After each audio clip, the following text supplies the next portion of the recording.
the amount of dudes that I see walking around with really nothing to show for, nothing to say, nothing to display, nothing of substance to share with the world is astounding to me. The amount of boring dudes I see out here is just, it's wild. It's wild. Maybe I'm one of them. Who knows, right?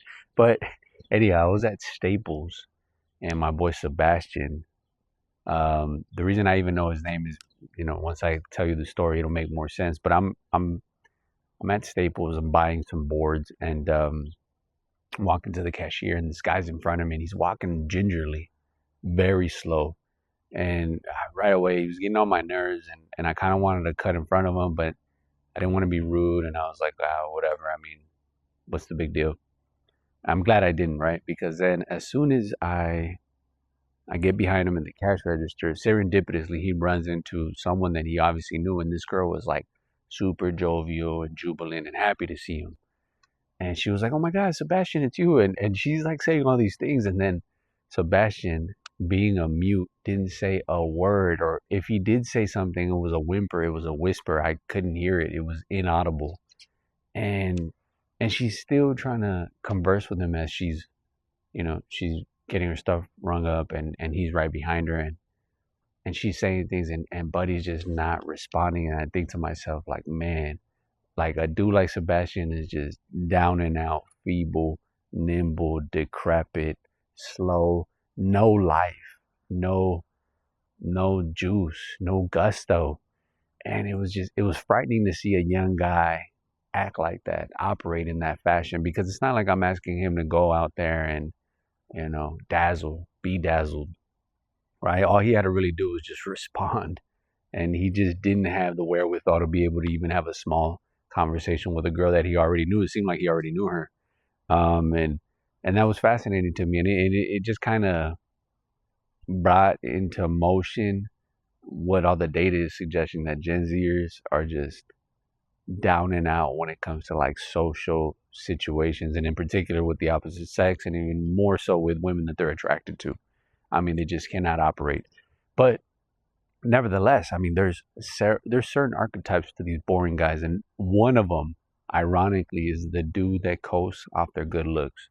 There's many men out there that have never taken the time to make themselves interesting or stand out because they've allowed their good looks to kind of get them through life. Unfortunately, with these guys is that there's really no substance, and that can only take you so far. And typically, they could probably take a girl home and they probably do well in a hookup market, right? But when it comes to a long-term relationship, they might have a hard time because they haven't had the time and taken the time to cultivate themselves and turn themselves into anything. The other one, the more fatal sort of archetype, is being ugly and boring, right? No style, self-loathing, and indulging in sort of the, unfortunately, the modern tools, right?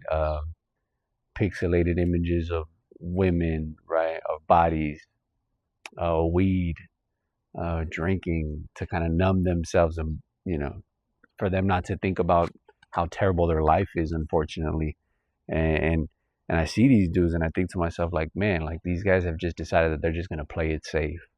And then nothing ever changes, right? And then they wonder why they're in a situation where they can't get a second date, they can't get a first date, they can't get a phone number, they can't even get a glance. I mean, these dudes are just paralyzed, by anything that would get them out of their shell, even. And you wonder to yourself, like, how does a guy get into a situation like that? But nevertheless, the realization is what is this: if you are a boring guy, if you do find yourself feeling like you're a boring guy, or you've been told that you're a boring guy, the thing that you can do is decide that you can, that you want to change that you want things to be different, that you don't want to feel like you are a boring guy, that um, you can make yourself better. And I think that's the argument here, is that nobody wants to be a Sebastian. You don't want to be at Staples and unable to even hold down a 2-minute conversation because you just don't know how to speak.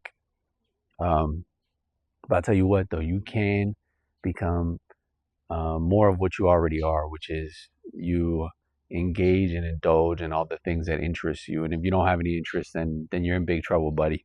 But if you are, then you can always kind of curate a style around that, build intrigue, tell stories around the things that interest you most. And you got to engage ultimately in some form of adventure.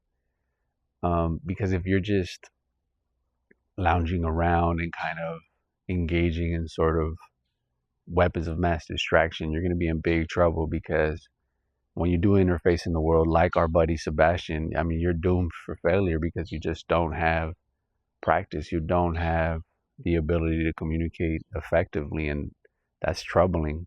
And that's not even, it has nothing to do with economics. If anything, it has everything to do with social capital and lack thereof, right? And and unfortunately for boring guys, you're gonna get forgotten. You're gonna be stepped on. You're gonna be catacombed. You're gonna be mummified. You're gonna be left on the outside. You're just gonna be looking in and seeing all the people having fun, and you're gonna be wondering why you're not one of them. And really, it is a chance for you to make something different of yourself, and decide that, hey, I don't want to be a boring guy anymore. It's really that easy. You just wake up the next day and say, hey, enough is enough. I've had enough. I don't want to be a boring guy.